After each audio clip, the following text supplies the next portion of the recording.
Mueller is grasping at straws. He's now desperately trying to link Trump to this crime. By Amy Moreno for TruthFeedNews.com.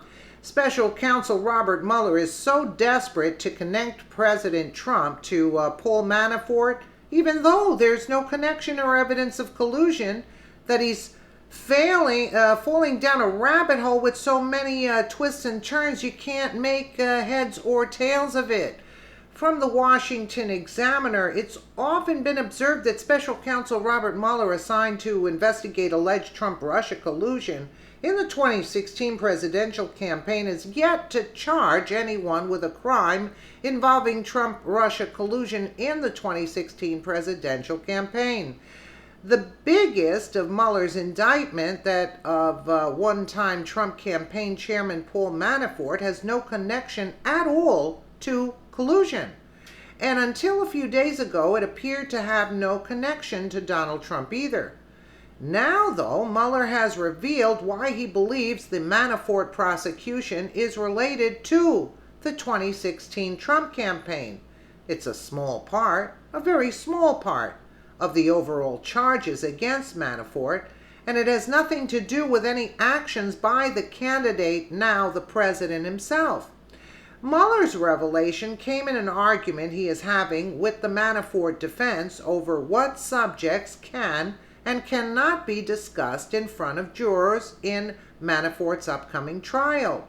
Manafort is charged in both Virginia and the District of Columbia with various counts of bank fraud, tax evasion, and failure to register as a representative of foreign interests. The Virginia trial is scheduled to begin later this month.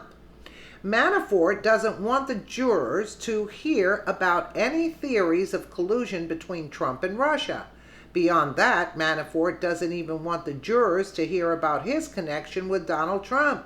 Given the degree of anti-Trump feeling in the heavily Democratic District of Columbia and in Northern Virginia, the Manafort filing dryly notes that jurors are likely to have strong views about President Trump. That's an understandable feeling.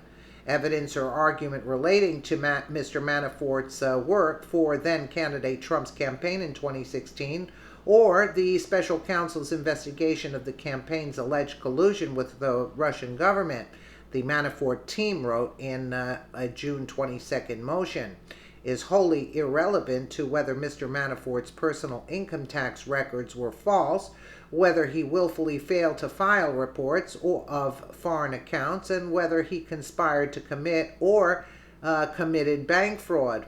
Mueller's response was twofold. On the issue of collusion, the special counsel, in a motion filed July 6, flatly said the government does not intend to present at trial evidence or argument concerning collusion with the Russian government, and accordingly does not oppose the defendant's motion in that respect.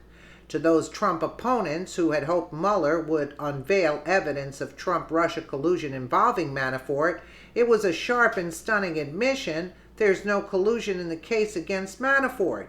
But Mueller did argue that the case has something to do with Trump. And this is it.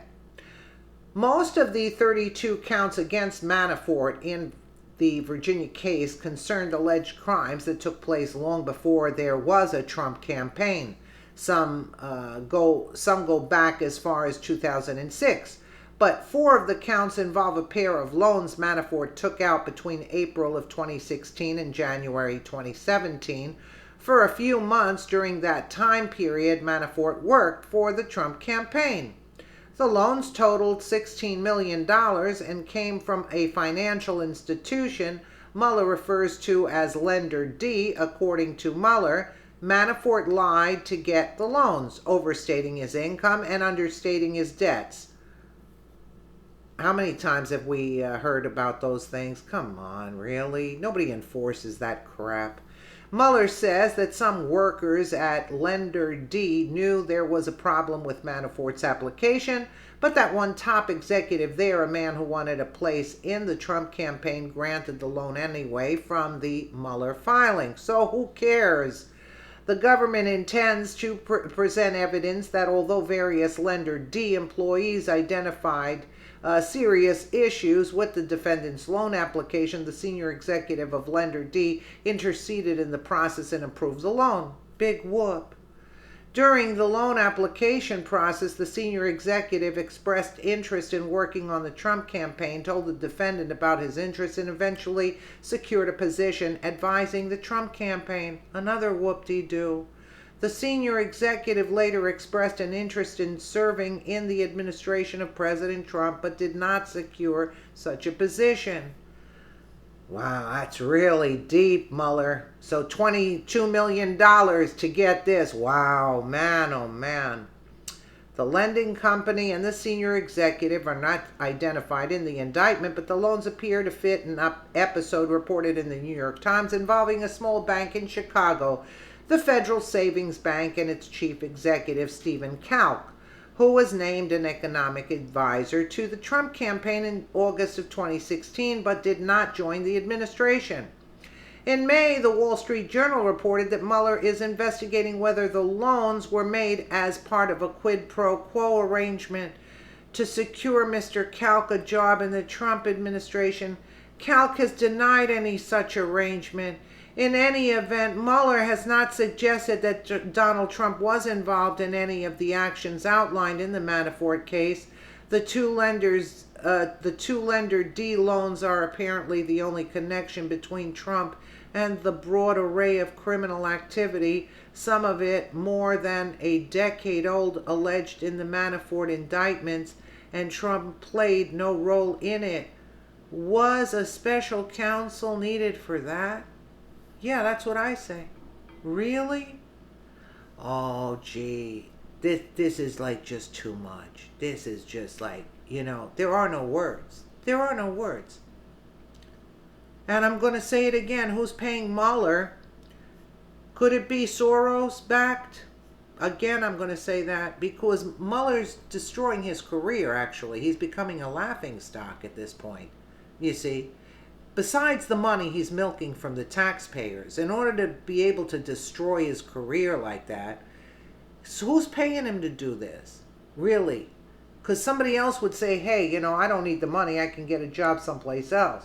But they must be giving him some kind of big payoff to keep this charade going, really. I mean, this doesn't make sense.